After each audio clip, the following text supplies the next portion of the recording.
Hello and welcome to my YouTube channel maths magic. देखिए, आज हम जो है अपने किसी एक टॉपिक पे, मैथमेटिक्स के टॉपिक पे नहीं पढ़ाने जा रहे हैं।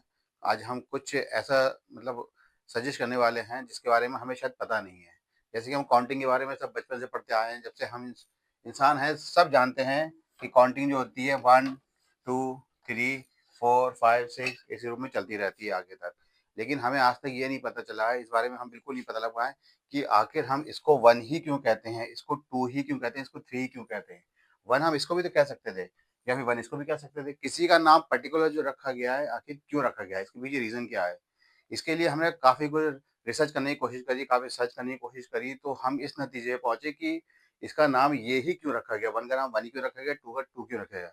आज हम आपके आपके साथ कुछ इसी बारे में डिस्कस करना चाह रहे हैं, बताना चाह रहे हैं कि हमने क्या सर्च किया था और हमें क्या मिला उसमें। ठीक है ना? 1 नंबर को 1 ही क्यों किया? इसके पीछे शायद एक लॉजिक ये रहा होगा, जिन्होंने भी काउंटिंग बनाई होगी 1 2 3, उसके पीछे लॉजिक रहा होगा कि उन्होंने इसके एंगल को फाइंड आउट किया होगा।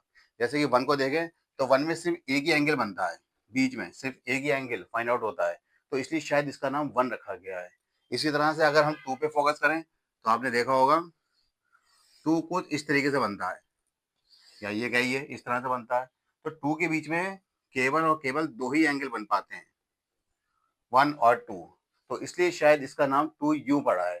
बाकी और क्वेश्चन पे देखते हैं 3 4 5 6 कैसे कैसे पड़ा। पता है कि लगभग वो इस तरीके से बनता है हमारा 3। तो यहाँ पे आपको साफ साफ दिख रहा होगा कि यहाँ पे ये 3 है, यहाँ पे लगभग 3 एंगल बन रहे हैं हमारे, 1 2 और 3।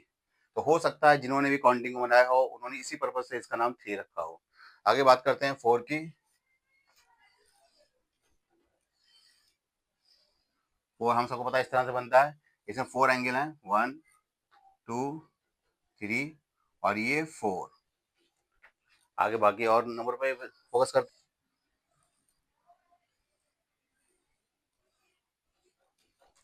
5 की बात करते हैं। 5 में देखते हैं कितने एंगल बन रहे हैं हमारे। सबसे पहला एंगल ये 1 2 3 4 और ये 5। तो शायद इसका नाम 5 इसी वजह से पड़ा हो कि 5 एंगल से मिलकर बना था ये। नेक्स्ट क्वेश्चन में बात करते हैं 6 नंबर पे हम। तो 6 हम सबको पता है कि इसी तरह से डिजाइन होता है। 6 में कितने एंगल हैं? 1 2 3 4, एक ये 5 और एक ये 6। तो 6 का नाम 6 इसी वजह से पड़ा होगा क्योंकि 6 एंगल से मिलकर बना होगा। ये 7 पे 7 के बीच में जो लाइन बनाई जाती है, खास तौर पे इसको एंगल को डिनोट करने के लिए ही बनाई जाती है। अब देखें यहाँ पे कितने एंगल बन रहा है। एक एंगल तो ये हुआ, दूसरा एंगल ये, तीसरा एंगल ये, 4 5 6 और ये 7। तो टोटल 7 एंगल हो गए। 4 तो ये थे, 4 5 6 और 7, तो टोटल 7 एंगल बन रहे हैं यहाँ पर हमारे। इसी तरह तो 8 को देखते हैं हम।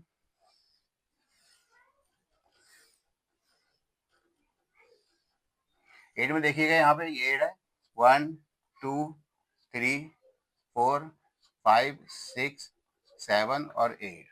टोटल 8 एंगल बन गए हैं 8 में। बाकी बचते हैं 9 10, उस पर ही बात कर लेते हैं। अब देखिए 9 पे बात करते हैं। मैंने 9 का एक फिगर बना दिया है, इसमें एंगल को देखते हैं।